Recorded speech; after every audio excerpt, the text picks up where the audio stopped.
ጤና ይስጥልን። ይህ ፋስት ዴሊ ነው። ሰላምታችን በያላችሁበት ይድረስ እያለን በዕለቱ የተሰሙ ዋና ዋና ጉዳዮችን ወደ እናንተ ይዘን ቀርበናል። ቻናላችንን ሰብስክራይብ፣ ፕሮግራማችን ላይክ እና ሼር እንድታደርጉ እየጋበዝን የዕለቱን አበይት ዜናዎችን አስቀድመን እንጀምራለን። ቀይ ባህር ከአባይ አይበልጥም።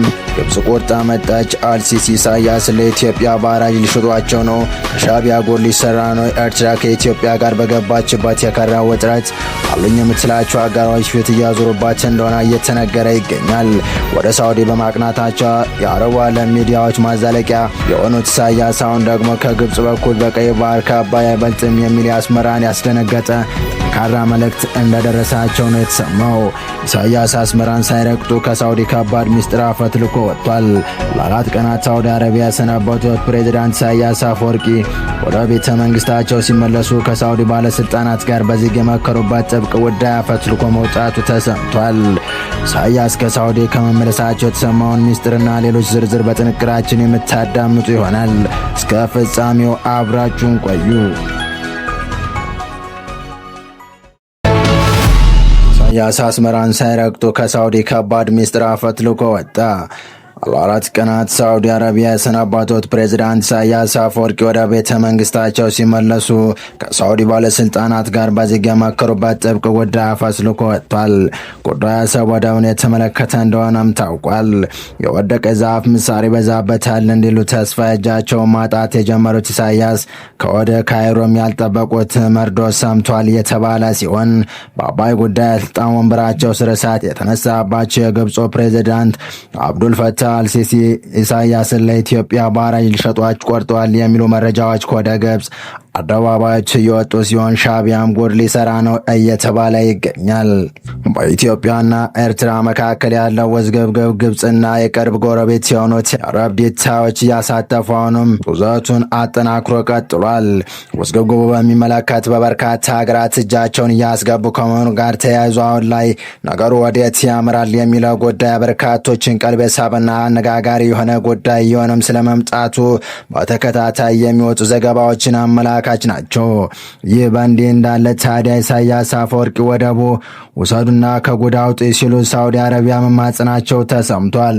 በሌላ በኩል ደግሞ የህዳሴ ግድቡ የጉሮሮ አጥንት ሆኖ እረፍት የነሳት ግብጽ ከኢትዮጵያ ጋር ሰላም ለማውረድና ነገሮችን በስምምነት ጨረሻ ቅዠቷን ለአንድና ለመጨረሻ ጊዜ ለመገላገል ሻዕቢያን የጦስ ዶሮ ለማድረግ እያሰበች መሆኑን የተመለከተ ጥብቅ መረጃ እየወጡ ነው።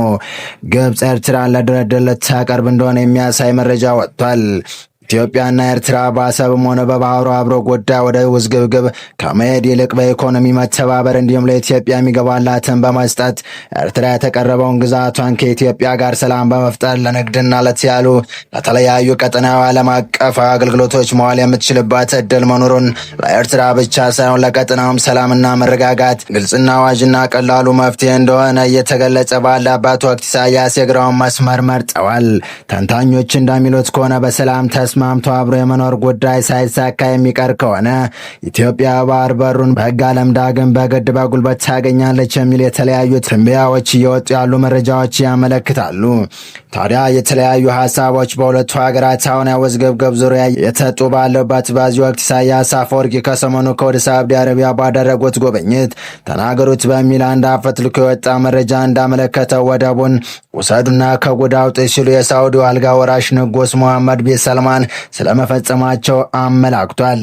ይህ አነጋጋሪ በተለይም የሻዕቢያው ዘዋሬ የቀጠናው አተራማሽ የሚባሉት ፕሬዝዳንት ኢሳያስ አፈወርቂ ለኢትዮጵያ ካላቸው ጥላቻና አሰብ ወደብ ከዛሬ ነገ በኢትዮጵያ እጅ ወድቃል በሚል ስጋት የመጣ ጥያቄ እንደሆነም ተመልክቷል።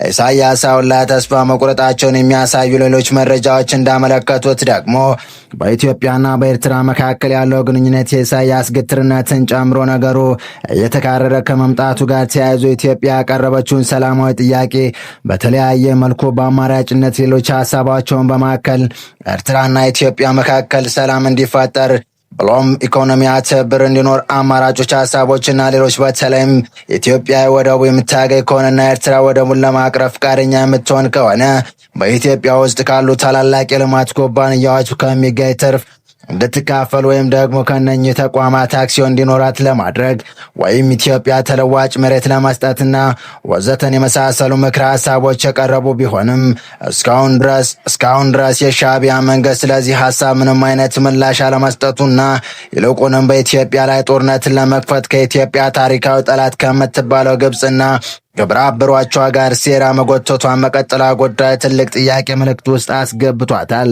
በሰራዊቱ ዝግጁነትና በሀገሮቹ ድጋፍ ላይ ያልተማመነው የሻዕቢያ መንግስት ሳውዲ አረቢያ በቀጥታ የአሰብ ወደብን እንድታልመው በዛውም የገንዘብ ድጋፍ እንድታደርግለትና መሳሪያም ለመግዛት ማቀዱን የሚያሳይ መረጃ ወጥቷል። ስለዚህ የሻዕቢያ አቋም ደግሞ ሰሞነኛው ከኢጋድ የመውጣውን ውሳኔ አንዱ ማሳያ ሲሆን ሻዕቢያ ከኢጋድ ለመውጣት አዲስ አበባን ተጠያቂ ለማድረግ ሲቀም እየታየ ነው።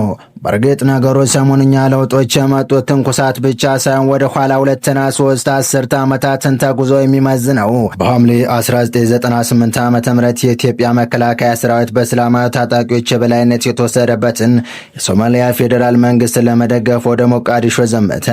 ከ9 ወራት በኋላ በሚያዝያ 1999 ዓ.ም ኤርትራ ቀጠናዊ ተቋም ከሆነ የምስራቅ አፍሪካ የልማት በይነ መንግስታት ድርጅት ወይም ኢጋድ መውጣቷን አስታውቃለች። ኤርትራ ውሳኔዋን ባሳወቀችበት ደብዳቤ ተቃውሞ ኢትዮጵያ በሶማሊያ ፈጸመችውን ወረራ በዝምታ መደገፉን በመጥቀስ አስሳለች። ኤርትራ በዚህ ምክንያት ከ16 ዓመት በላይ ለሚሆን ጊዜ ከቀጠናዊ ተቋማት አባልነት ውጭ ሆና አሳልፋለች። እንሆ አሁን ደግሞ ከዓመታት ገደማ በኋላ ኤርትራ ተመሳሳይ ውሳኔ ላይ ደርሳለች። የኤርትራ መንግስት አርብ ታኅሳስ 3 2018 ዓ.ም ባወጣው መግለጫ ኢጋድ ህጋዊ ግዴታዎችን ባለማውጣቱ ከአባልነት መውጣቱን አስታውቋል። ኤርትራ በመግለጫዋ ላይ ኢትዮጵያን ባትጠቅስም በአዲስ አበባና አስመራ መካከል የተፈጠረው መካረር ለዚህ ውሳኔ ዋነኛ ምክንያት ሊሆን እንደሚችል በኢጋድ ላይ ጥናት ያደረጉ የሰላምና ደህንነት ተመራማሪው ዶክተር ቃላብ ታደሰ ይናገራሉ። መቀመጫውን በጅቡቲ ያደረገው ኢጋድ በ1978 ዓ.ም የተቋቋመው በቀጠናው በተደጋጋሚ በሚከሰቱ ድርቅና ሌሎች ተፈጥሯዊ አደጋዎችን የመከላከል ስራ ለማከናወን ነበር። ኢጋድ አሁን ያለበትን ተቋማዊ ቅርጽ የያዘው በ1991 ዓ.ም በአዲስ አበባ ከተማ ከተደረገው ጠቅላላ ጉባኤ በኋላ ነው። ኢጋድ የትኩረት መስኮች መካከል በቀጠናው ሀገራት በሚታዩ የሰላምና ጸጥታ ጉዳዮች እንዲሁም ኢኮኖሚያዊ ትብብርና ቀጠናዊ ውህደት ይገኙበታል። ኢጋድ ቀጠናዊ ተቋም ሆኖ እንዲቋቋም ያደረጉት የመጀመሪያዎቹ አባላት ሀገራት ኢትዮጵያ፣ ጅቡቲ፣ ኬንያ፣ ሶማሊያ፣ ሱዳንና ኡጋንዳ ናቸው። ኤርትራ ተቋሙን የተቀላቀለችው ሀገር ሆና ከተመሰረተች በኋላ በ1985 ዓ.ም ነው። ከ15 ዓመታት በፊት ሀገር የሆነችው ደቡብ ሱዳን ደግሞ ኋላ 8ኛው አባል ሀገር ሆናለች። ጭምራ ጊዜ ኢጋድን ለቃ የመውጣት ውሳኔ ላይ ያደረሰባት ጉዳይ ኢትዮጵያ በሶማሊያ ካደረገችው ጣልቃ ገብነት ጋር የተያያዘ ሲሆን በወቅቱ በኤርትራ የሚደገፍ የነበረው የእስላማዊ ፍርድ ቤቶች ህብረት ኢስላሚክ ኮርትስ ዩኒየን የተባለ የእስላማዊ ታጣቂ ቡድን ሰኔ 1998 ዓ.ም ባደረገው ፈጣን ወታደራዊ ዘመቻ የሶማሊያ ዋና ከተማ ሞቃዲሾን ተቆጣጥሮ ነበር። ይህ የታጣቂ ቡድኑ እንቅስቃሴ በወቅቱ ከሀገሪቱ ሲመራ የነበረው የሶማሊያ ሽግግር መንግስት አሸሽቶ መቀመጫውን ባይዶዋ ከተማ ላይ እንዲያደርግ አስገድዶታል። ቡድኑ ለኢትዮጵያ ያለውን ጠላትነት በይፋ ከመግለጹ ጋር ተያይዞ በቀድሞው ጠቅላይ ሚኒስትር መለስ ዜናዊ የሚመራው የኢትዮጵያ መንግስት የሽግግር መንግስቱን ወደ ስልጣኑ ለመመለስ ወታደሮችን ወደ ሶማሊያ አስገብቷል። አወዛጋቢ የኢትዮጵያ መንግስት እርምጃ ከሶማሊያውያን ብቻ ሳይሆን ከአስመራም በኩል ጠንከር ያለ ተቃውሞ ተነስቶበት ነበር። ይሁን እንጂ የሞቃዲሾ መረጋጋት ተከትሎ የሶማሊያውን ቁጣ ሲበርድ አስመራ ቂም ግን ሊሽር አልቻለም። ኤርትራ ከመጀመሪያውም እንደ ቁም ነገር ቆጥራ ከልቧ ከኢጋድ ጋር ግንኙነት አላት ለማለት ይከብዳል። አንደኛ ኢጋድን በአስመራ ጽህፈት ቤት የለውም። ኢጋድ በየአባል ሀገራቱ ሄድ ኦፍ ሚሽን የሚባል ቢሮ አለው። ኤርትራ ከኢጋድ ጋር እንደዚህ አይነት ግንኙነት የላትም ይላሉ። ኤርትራ በኢጋድ ያላት ተሳትፎ ቀድሞውንም ጠንካራ ያልነበረ መሆኑን ያክላሉ። ኤርትራ ያን ያህል ኢጋድ ላይ ከልቧ ገብታበት ኢጋድ ዓላማ እንደዚህ ነው፣ አብሬ በቀጠናው ልማት፣ ሰላምና ጸጥታ፣ የአየር ንብረት ለውጥ፣ ቀጠናዊ ውህደት ላይ ይሰራለሁ የሚል ስራ ሰርተው አያውቁም በማለት የአስመራ ተሳትፎ መሰረት የያዘ እንዳልነበረ ይገልጻሉ። ከዚህ አውድ በመነሳት ያሁኑ ኤርትራ ውሳኔ ጋር ሲሪየስ እና ስትራቴጂክ ፍላጎት ኖራት ያደረገችው አይደለም የሚል ምልከታ እንዳላቸው የሰላምና ደህንነት ተመራማሪው አንስተዋል። የኢጋድና ኤርትራ ጉዳይ ሁሌም ከኢትዮጵያ ጋር የተገናኘ ነው የሚል አቋም ያላቸው ዶክተር ቃላብ የአሁኑ ውሳኔም ከአዲስ አበባ ጋር የተገናኘ እንደሚሆን ያነሳሉ። ኤርትራ በቀድሞ የኢትዮጵያ ውጭ ጉዳይ ሚኒስትር ወርቅነህ ገበየሁ ወይም ዶክተር ከሚመራው ኢጋድ የወጣውን ውሳኔ ይፋ ያደረገችው ከአዲስ አበባ ጋር የገባችበት ውጥረት የለበት ወቅት ነው። ደም አፋሳሹን የትግራይ ጦርነት ካስቆመው የፕሪቶሪያ ስምምነት መፈረም ወዲህ የሻከረውን የአዲስ አበባና የአስመራ ግንኙነት የጠቅላይ ሚኒስትር አብይ መንግስት በቀይ ባህር ላይ የባህር በር የማግኘት ፍላጎት ከገለጸችበት 2016 ዓ.ም ጀምሮ ውጥረት ውስጥ ነው።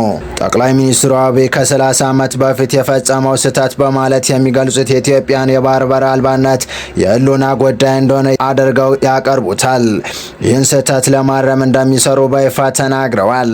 በተጨማሪም የኤርትራ መንግስት ከህወሓት አመራሮች ጋር ያለውን ግንኙነት ከአዲስ አበባ ላይ ስጋት ፈጥሯል።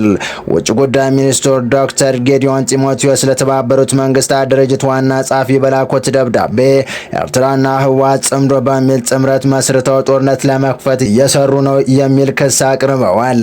ይህ በእንዲህ እንዳለ ታዲያ ግብጽም አምኖ ያለ አቅሟ እየተንጠራራና ከኢትዮጵያ ጋር ለመፎካከር እየተውጠረጠረ የሚገኘው ሻዕቢያ ከወደ ግብጽ ያልታሰበ ክህደት ገጥሞታል እየተባለ ይገኛል።